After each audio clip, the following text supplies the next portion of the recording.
DorkLair. Welcome to another DorkLair action figure review. Today I'm taking a look at the Mezco 112 Collective Baron Bends and the Aquaticons. Part of the Rumble Society. Baron Bends went up for pre-order in April. They first showed him very recently, actually, at Toy Fair 2020.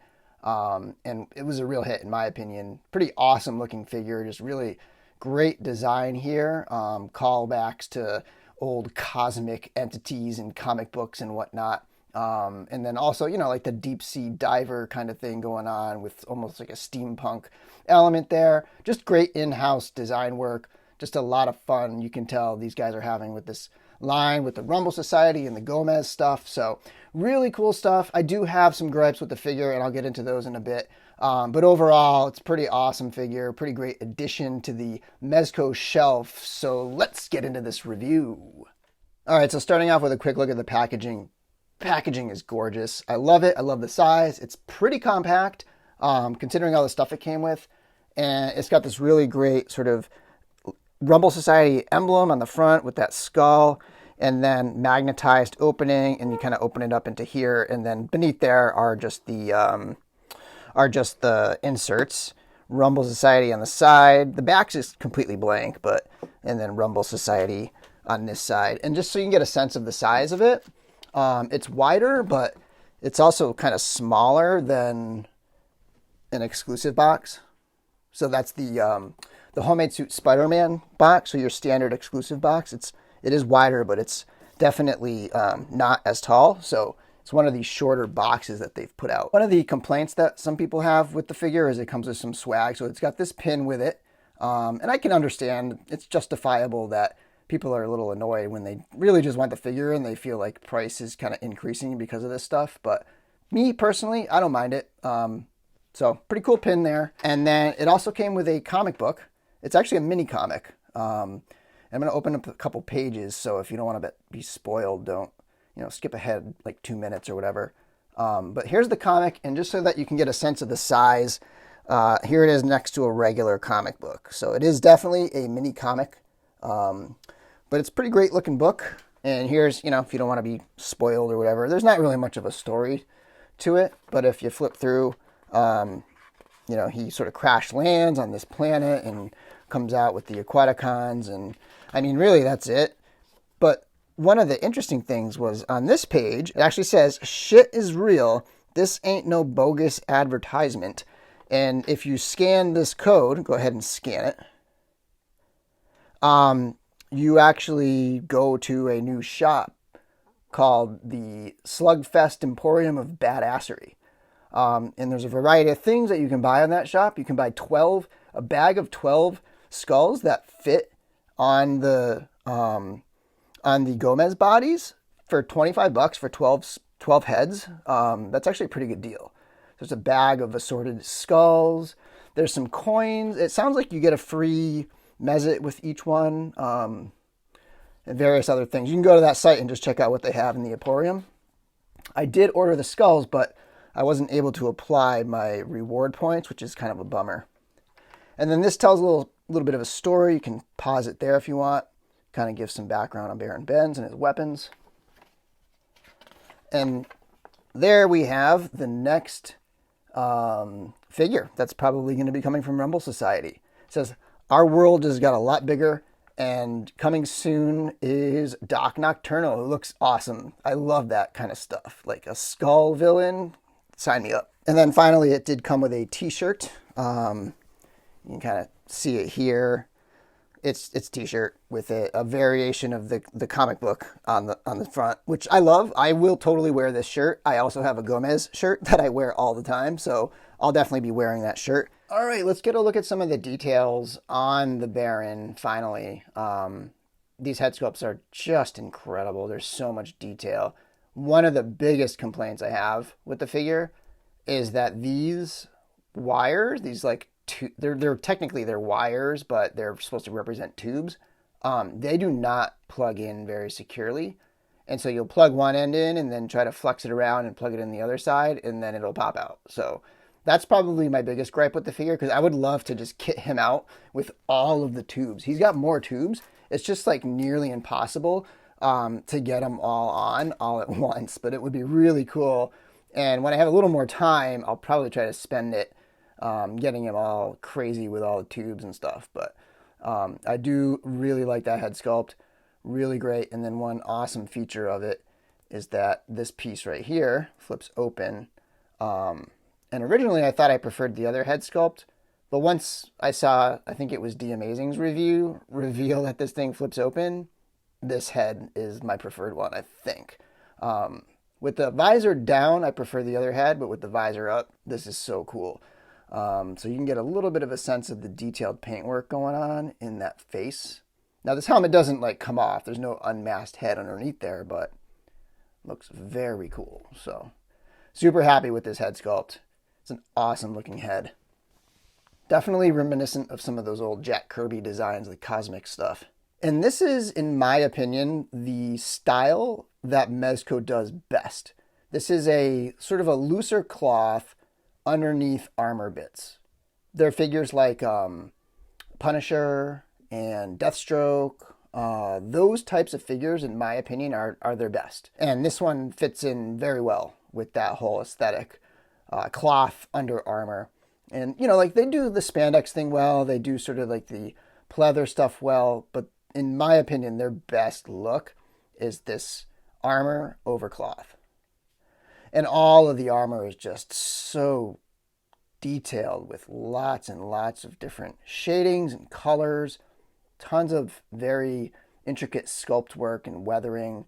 And then lots of variation too. So, you know, you have this gauntlet that is a much different color scheme than that shoulder armor piece there, you know. And then you have his whole like deep sea diver collar there, and yeah, big belt, nice shiny yellow on the belt that matches the yellow on the face. Really brings out that contrast nicely. There were some images where it kind of looked like it was going to light up, but I never really expected it to, just based on the way these things looked. And then we can get a look at the boots.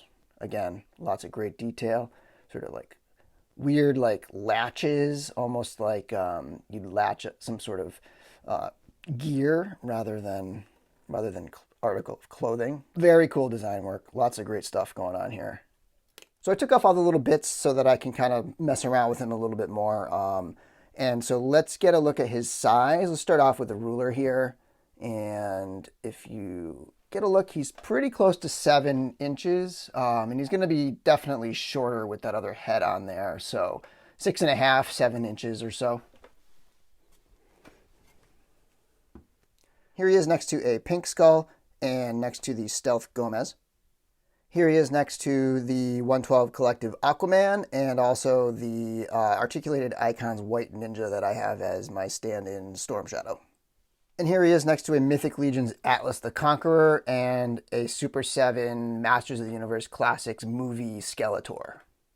Overall, I think he does fit in with quite a few lines. None of those really seemed crazy, except maybe the Articulated Icons was a bit small. For accessories, he comes with the Omni Glaive, and I'll just read you what it is. A hook and staff furnished with the Nova Blade, a solidified light energy that can shear through almost any substance. So pretty cool little story of this weapon there. And he comes with this anchor, which is called the Way of Woes, and I'll just read you this one. A gilded anchor-shaped weapon forged from the underwater volcanic furnaces of his stronghold planetoid, infused with negatite, an antimatter of immense density. The Way of Woes can also create energy blasts or shields when spun. So the anchor itself is plastic, very nicely detailed piece of plastic, actually. And then the chain is metal, so that's kind of a little bit heavier there. And it does have one ring on the end there. So nice piece there. And like I said before, it comes with a variety of tubes that you can plug in. And these are wires, so they are like bendable. And they'll kind of hold their shape a little bit. The black ones don't hold their shape quite as much, but the yellow ones do really well. Again, I don't love them because they're really a pain in the butt. They don't sit in there very securely. They pop out very easily. And it's just very finicky trying to get more than one connected and on there. And then once it's on there, you can't move the figure. So I'll probably pose them on the shelf with like 2 or 3 of these, but playing around with it, not too much. He's got the alternate head sculpt right here. It does not have any it doesn't have any holes to put those tubes in, so that's a little bit of a letdown. But I do generally prefer the look of this one, and at Toy Fair I was really excited about this one. But the main head, now that it opens up, I do think I prefer that one. It's just got a lot of character to it. But this is pretty awesome. So let me put this head on and give you a look. So there you have that other head on there. Pretty cool looking. One thing to note, and everything pops on. The hands and the head pop on really nicely, real smooth. There's like a collar that comes up and sort of hides under the head once you pop it on there. So that kind of gives it a pretty cool diver look, I think. But yeah, so that head's awesome. Just like the other one, just great head sculpts, just awesome sculpt work, paint work, everything going on with this figure. One place where I feel like it's a little under accessorized is in the hands. He only comes with 3 sets of hands. He has a pair of these gripping hands. He has a pair of fists, and then he has a pair of action hands. So it would have been nice if he'd had some trigger hands, because, you know, you could give him a weapon. You can invent your own universe with this just purely created character. So giving him some rifles or guns or something like that would be kind of neat. But yeah, so only 3 sets of hands, which seems like a lot, I think, for some figures, but for Mezco's, it's kind of not that many. And he comes with 4 Aquaticons. The Baron's elite robotic troupe with integrated AI. The Aquaticons receive commands telepathically from the Baron via the tech in his helmet. So these are his minions, I guess, for the Baron. And it does have an articulated jaw, lots of great detail, sort of like a translucent thing going on here with the fins. Really nice, and you get 4 of these. And just let me bring this piece over here. So you get 4 total, and then these will pop on and off of this stand, which stand is a little bit of a letdown to me. It is very chintzy. I kind of was like, oh, well, the price is high, but it does come with this stand. But man, this thing is super cheapo. I don't know what to compare it to. It's just very cheap plastic. And maybe that's the only way they could kind of get this effect, because it is kind of neat. Like, it does transition from sort of this flat purpley up to this clear aqua blue type thing going on up here. So it does look nice, but it is incredibly flimsy and just kind of cheapy to me. It definitely less quality than I was expecting, but it does look good. I gotta admit, like, it looks pretty good. Just for the price, I just was expecting a little bit more. But you can see how it catches that light. Just very flimsy. The stand he comes with is awesome. Like all Mezcos, it's a 5-inch round stand with a peg hole, and then it's also got a flight arm that you can put him up there, so put him in poses and whatnot. But as always, Mezcos come with the stand. Finally, for the articulation on Baron, I would say it's good. It's typical Mezco articulation. It's not Gomez articulation, nor should it be with all that armor. I mean, maybe underneath there's basically the same amount, but there's so much armor that you're going to be limited in certain spots, like the elbows. But the head is on, there's a lower joint in the base of the neck, and then there's a joint at the top of the neck. So ton of great motion in the head, up, down, lots of great movement there in that head. And again, that all this great movement makes those plugs and wires a lot more frustrating, because they just constantly pop off as you move them around. He's got a pretty good range in that butterfly joint in the shoulder.